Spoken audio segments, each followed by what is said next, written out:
May Allah heal you from whatever pain you are suffering from. May Allah heal you from whatever pain you are suffering from. Alhamdulillahi Rabbil Alameen. Wassalatu wassalamu ala Sayyidil Mursaleen.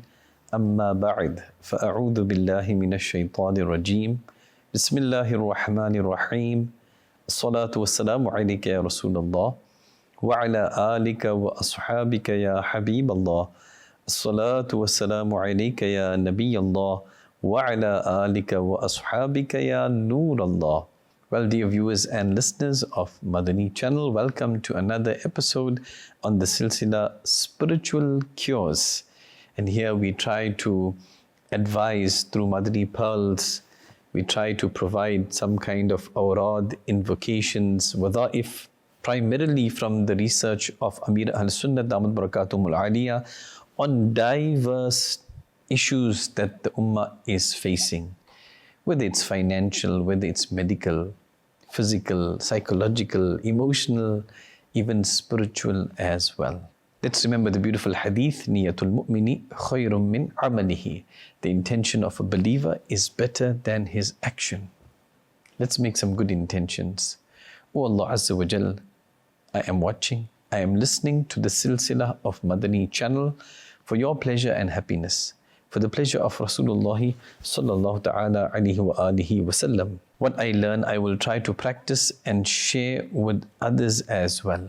Even if what is going to be discussed doesn't apply to you, or you don't have any children around, you may know somebody who has children. Share it with them so that they can give these words of encouragement to their children or to their little ones.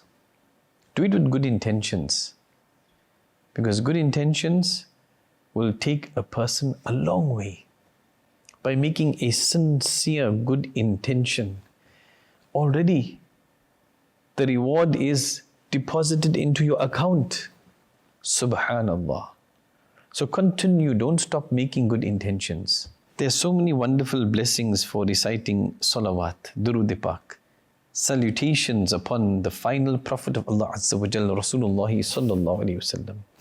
Nabi sallallahu alayhi wasallam has mentioned in the summary of a hadith, decorate your gatherings by reciting salat, durood upon me. This durood of yours, Noorul Lakum, will be noor and light for you on the day of judgment. Subhanallah. So how about in our households, we decorate it with the recitation of Durud-e-Pak. If you have little kids especially, encourage them. Encourage them. Okay, did you read your Durud-e-Pak? Read. If not, recite now 12 times. Sallallahu ala Muhammad sallallahu alayhi wa sallam, sallallahu ala Muhammad sallallahu alayhi wa sallam, 12 times at least.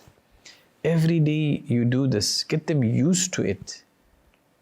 Get them used to reciting some portion of the Quran, some amount of dhikrullah, istighfar, and reading, seeking knowledge of deen from authentic sources. If we are doing it, it becomes easier and there's more impact when we are advising our children.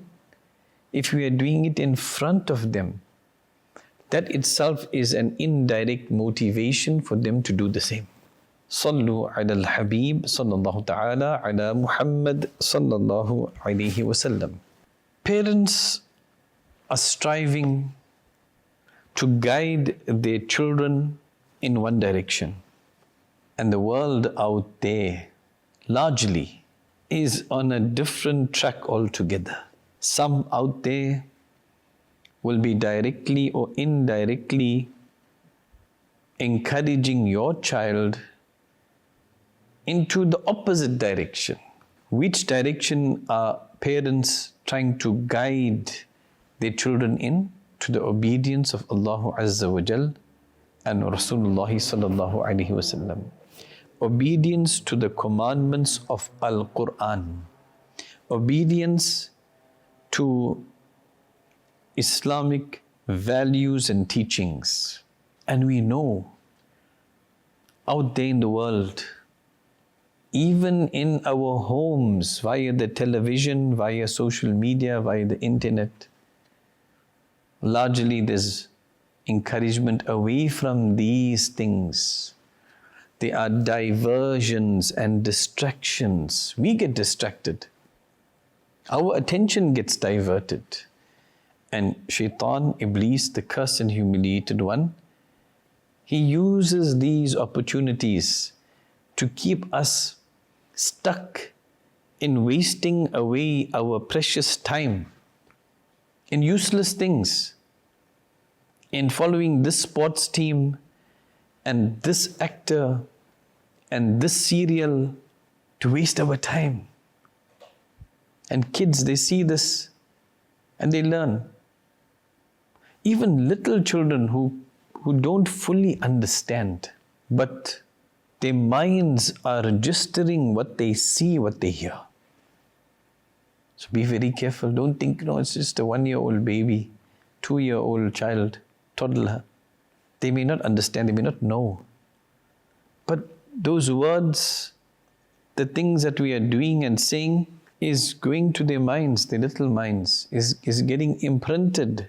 Their minds are like blank, so whatever you are teaching them, directly or indirectly, it's being written on their minds, in their minds. Subhanallah. Good and evil can never join. They cannot mix. So you want good for your child. And many avenues out there don't want good and are calling them, because Shaitan, he embellishes and he decorates evil under the pretext of pleasure, this gratification, instant gratification. This is how he whispers these ideas to us and to our children as well. Now, to promote motivation in your child, it starts with your enthusiastic interest in their interests, even if their interests don't align with your interests. I may want my child to study well and become. It's famously known that many parents say that I want my child to become a doctor, an attorney, an engineer, a scientist. But they have their own talent and skill, which we need to develop. We need to find out what is it, to which side they are leaning, what's their talent, and we should develop that. Many schools have set up certain departments or facilities where they have guidance counselors, that if the student has some issue in their life, or maybe is going through a phase of depression, or some confusion, some worry or stress, they have this facility with the student, the child will go and sit down with the teacher and reveal maybe sensitive information. And that's all confidential. We don't know if it is shared with us as parents or it is shared in its entirety. How about this? That you as a mother, as a father, as a grandparent, as an uncle or auntie, how about you become the number one go-to guidance counselor for your child? Tell me that's not possible. You are the one who loves and cares for your child unconditionally, with no strings attached. They are your offspring. They are your branches. They will carry your name forward when you are no more. Subhanallah. So parents, elders of the family, we need to also step up to become those guidance counselors of our children so that they confide in us. And we need to become approachable. The stringent ways, the rigid ways of before are no more. Children are exposed to so many things out there that we or the elderly that were growing up were not exposed to. And primarily through the internet, through social media, through peer pressure, what their friends are doing and saying. Their friends are going for sleepovers, stayovers. All the buddies in the class are going. They'll also want to go. So how do we manage this? Teach your child to be able to live in an environment that could be negative and adverse. Because this is the world that we live in. Crime is on the all-time high. Criminal activities, criminals are everywhere. Drugs, alcohol, premarital relationships, immorality, immodesty. It's all out there. And it's all in here, in our devices. When we go onto the internet, when we go onto these social media platforms, it's there. They are calling towards this, the advertising of shaitan. So teach your child to be able to live in this kind of an environment. Don't give them everything that they want, because in life they won't get everything that they want. Teach them life skills to be able to deal with different types of situations. Even if it's sticky situations, they must know how to navigate through those difficulties. And you lead by example. Education in the home, it reaches a deeper point in the heart of a child than education in the madrasa or school. School will give them information, education. In the home, you have as a parent, you have a tremendous influence on your child, given to you by Allah subhanahu wa ta'ala.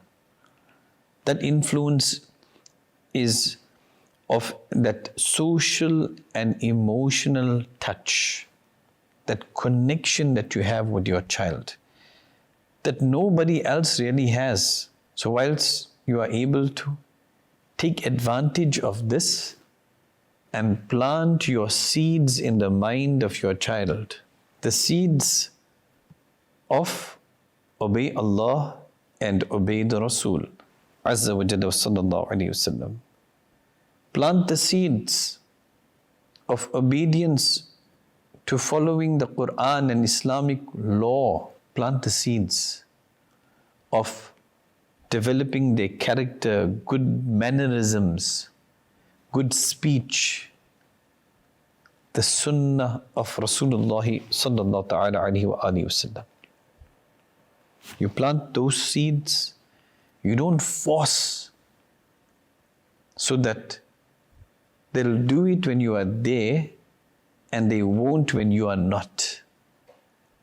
With love, with beautiful words, with lovely actions, by being a role model, a practical role model. Plant those seeds, and then over the weeks and the months, you nurture it, you water it with encouragement, with words of motivation, upliftment, empowerment. Monitor your child's gadgets if they have any, their devices, any phones that they have, especially smartphones, tablets, laptops, that these in fact should only be given to your child when you are around, so you can monitor which sites they are visiting. You can monitor their electronic usage, especially for pre-teens. Most providers, service providers, they have parental control settings that restrict inappropriate material. For you and I, anything immodest, immoral, anything against Islamic values and teachings, is inappropriate material for children and for adults. There's no such thing as, oh, this is not for under 18s. You see this sometimes on advertisements when they promoting alcohol. And for you and I as Muslims, whether it's under 18 or over 18, that is a big no-no for you and I. We don't go in that direction. We don't touch those things. Whether it is alcohol, whether it is clubs or music or drugs, whether it is images, it's inappropriate for children, it's inappropriate for grown-ups as well. So make sure you get to learn how to set those parental controls. That facility is available. If you need to, and your child is going out, maybe on an excursion or something, then give a simple phone where your child can make calls or send messages in case of an emergency. And explain to them the wisdom in this, that they must not look at other kids, that they've got smartphones and phones with big screens and they can go onto the internet. Explain to them that the criminals are out there ready to snatch the phones away and harm the person too. But if they see you with a simple phone, they won't give you a second look. Inshallah. Coach your children by role playing. For example, peer pressure situations. If their friends, so-called friends, are smokers or are taking drugs or love to go to clubs and listen to music or have stayovers and sleepovers, you role play this. So you practically teach your child how to combat those urges of joining, of submitting to peer pressure, and expose them early on to the negativities out there in the world, not to make them sad and to be pessimistic and negative in thinking, but in such a way that you mentally and psychologically prepare their minds that what probably to expect out there when I'm in the world with different types of people, with different beliefs, different backgrounds. Subhanallah. Regarding your child's homework from madrasa, from school, use this as an opportunity to teach them time management and guide them on how to divide their timings with realistic and achievable goals. Of course, with priorities at the top and leisure time in between. Advise them that you're preparing for an examination, then go full out, full concentration, undivided attention with no distractions at all for 25 minutes to 30 minutes. They must be completely absorbed in that, what they are learning.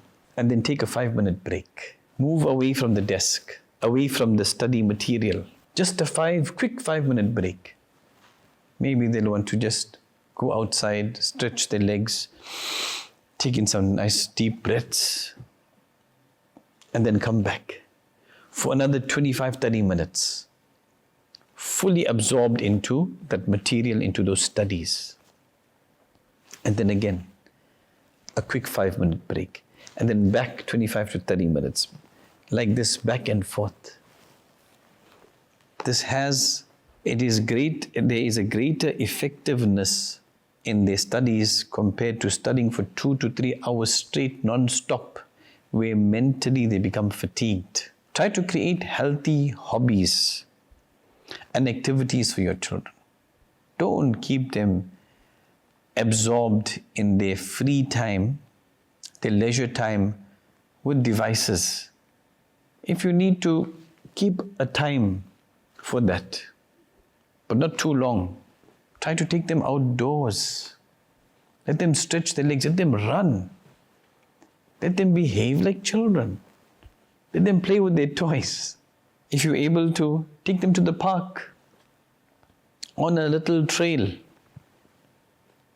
Let them breathe in that fresh air. Be with nature, admire nature. But use all of these opportunities to show them, to explain to them, look how Allah Azza wa Jalla has created this mighty tree, so strong. Try to push it. See how strong it is.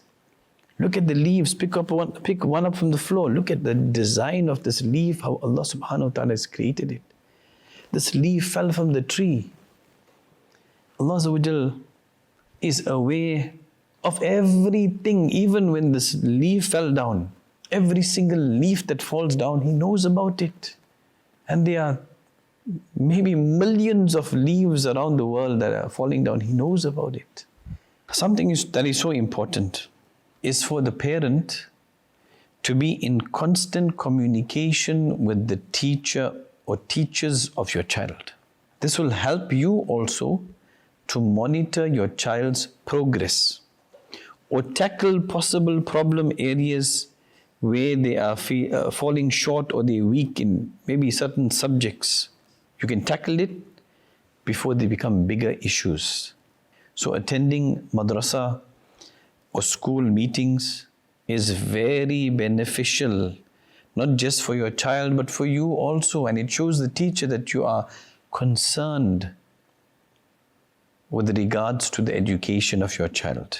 Speak to a pious practicing scholar, alim, or your sheikh, or a doctor, or a child psychologist, or a social worker for more tips on how to help your child deal with peer pressure. Some cases, what would be needed is for the parents to take the child to an education specialist, especially if their grades are constantly low or declining. It's showing there is a problem. What is the problem?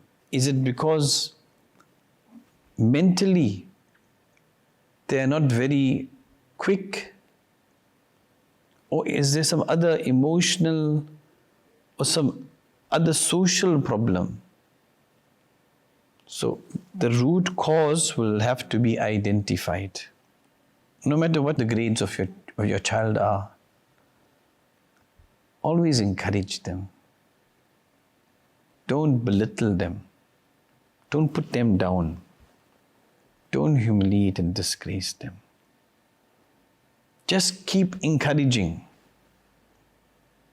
That itself will show your child, my mother, my father, although I'm not getting the grades that they want or high grades, but they're still rooting for me.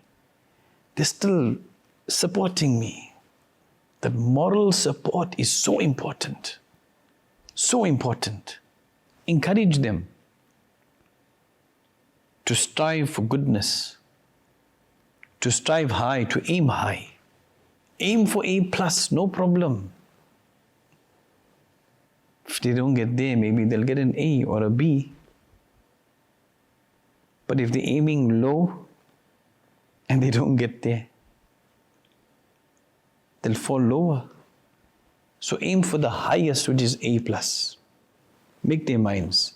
You must work hard and smart.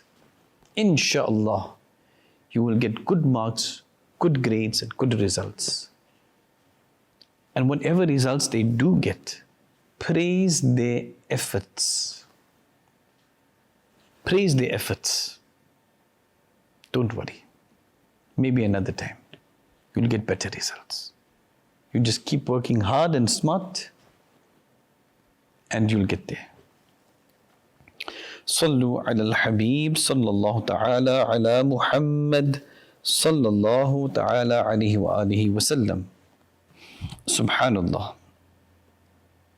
Speaking positively about madrasa, about school, and explaining the wisdom of ilm, of knowledge, especially ilm al-deen, knowledge of deen, and the disadvantages of not being educated.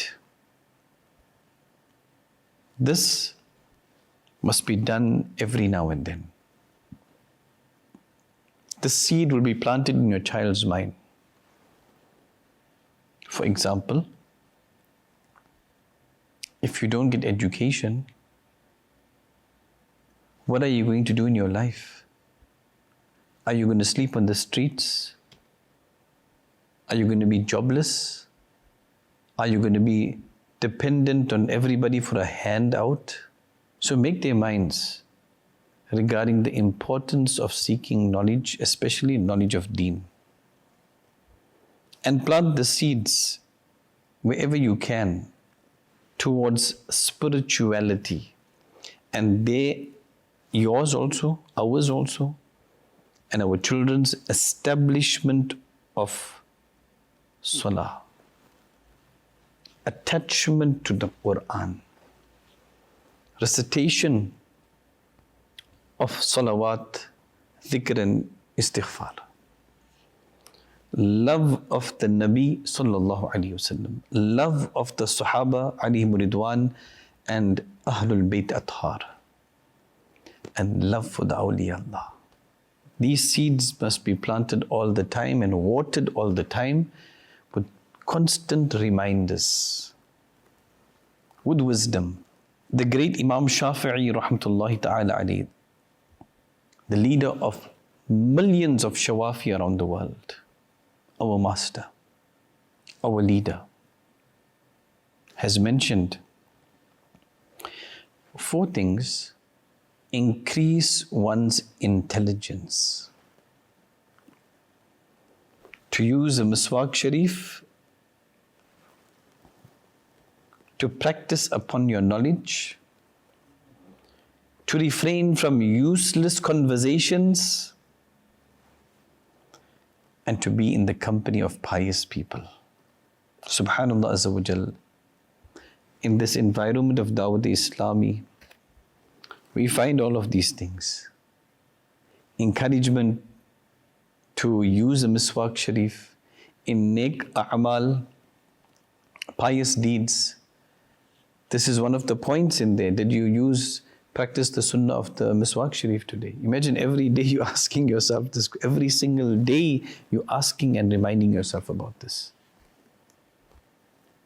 There's constant reminders to practice. You learn, you learn and you teach. You teach and you learn. One grand way of remembering what I learned is to teach others. If I'm always sharing and conveying that message and teaching others, I won't forget what I learned. But at the same time, the motivation is there to practice. One of the points in nek a'mal is about refraining from useless conversations. Every day, if you're reading about that, did you refrain from useless conversations today? Then of course, in this environment, as we travel in the Madani qafilas, as we attend the weekly Sunnah inspiring ijtimas, you meet with pious people. You meet with people that encourage you to goodness. We can also be in the company, perhaps not physically, but in the company of Amir Ahl Sunnah Damat Barakatum Aliyah. Madani Mudhakarah, which is the highlight of Madani Channel, when he's live especially. Sit and watch on your phone, your tablet, your TV. Think that you are in his company because he's live and he's teaching us something of deen. He's motivating us to practice, to become better Muslims. So think it is as if I'm sitting in his company to learn from him. For strengthening the memory, very simple, very easy. After every fard salah, place the right palm on the forehead and recite 11 times, Ya Qawiyyu, Ya Qawiyyu, Ya Qawiyyu, with Durood Sharif once before and after. Try to also practice upon this. Recite the following 21 times with Durood Sharif once before and after. Then blow onto some water. Drink this water before breakfast on an empty stomach for 40 days. So you'll have to keep topping up that water. Recite the following 21 times, Durood Pak once before and after. Drink for 40 days before breakfast. The person's memory will be strengthened, inshallah Azza wa Jal. Recite Ya Alimu, Ya Alimu, Ya Alimu with an Ain. The makhraj of the Ain is from the center of the throat. Do not say Ya Alimu with a Hamza. This meaning is completely different. Ya Alimu. And to correct the pronunciations, enroll in Madrasatul Madina.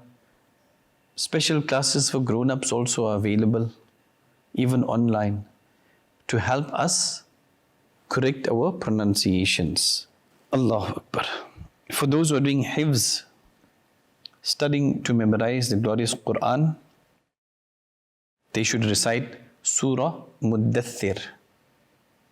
Reciting this surah will help that person to memorize the Quran more easily. For success in examinations, such an easy thing to recite. 16 times recite Suratul Ikhlas. قُلْ هُوَ اللَّهُ أَحَدٌ. But when you are reciting, each time begin with Bismillahir Rahmanir Rahim. This must be done whilst you're in a state of wudu, after the 5 daily salahs, and then make dua for success in the examinations. You will succeed, inshallah ta'ala. Now it doesn't mean we should not put in effort to study, to revise the study material, to go over our work adequately. As mentioned, you go full in for 25 to 30 minutes, take a 5-minute break and come back for 25-30 minutes. Do this for like 2 hours with no distractions, with nobody to trouble you and divert your attention, so that the efforts need to be there. For whatever type of examination, for school, for madrasa, for jami'ah, for college, university, the efforts need to be there. And you know, if I'm a student, I need to be punctual in class. If I'm absent a few days every week or every month, don't you think that's going to negatively impact on me individually? When am I going to cover up those lessons? When the teacher won't have time to explain those lessons again to me. So be punctual in class. Only if there's such a sickness that you cannot get out of the bed, that's a different story. Or some emergency. So with the effort, practice upon this as well. Suratul Ikhlas, 16 times, each time with Bismillahir Rahmanir Rahim, whilst in a state of wudu, after the 5 daily salahs, and then make dua for success in the examinations. Subhanallah. Here's another beautiful wazifa. Very easy. For ease in memorizing the Holy Quran. Recite La ilaha illallah 564 times. And then make dua for memorizing the glorious Quran. Take a clean piece of paper and write on it, Ya Hayyu Ya Qayyum, 1 time. And then fold up like an amulet, like a ta'weez. Tie it around your arm or your neck, wherever you're comfortable. Allah willing, if a person has this problem with forgetfulness, that they're learning the Quran, they're learning the madrasa or school or jami'ah syllabus and work, and they're forgetting it. So this is very good for that. One time on a clean piece of paper, fold it up like a ta'weez and weigh it. Inshallah Azza wa Jal, this problem of forgetfulness will be removed. Recite Bismillahir Rahmanir Rahim 786 times, 786 times, with Durud Pak 3 times before and after, and blow onto a bottle of water. Give the child to drink this every day in the morning on an empty stomach, and at the time of sleeping, keep topping up this water. Inshallah Azza wa Jal, the memory of that child will get better. And don't forget to visit a Ruhani Ilaj stall for a ta'weez as well. Until next time, keep watching Madani Channel. Sallu ala al-Habib, sallallahu ta'ala ala Muhammad, sallallahu alayhi wasallam. May Allah heal you from whatever pain you are suffering from. May Allah heal you from whatever pain you are suffering from.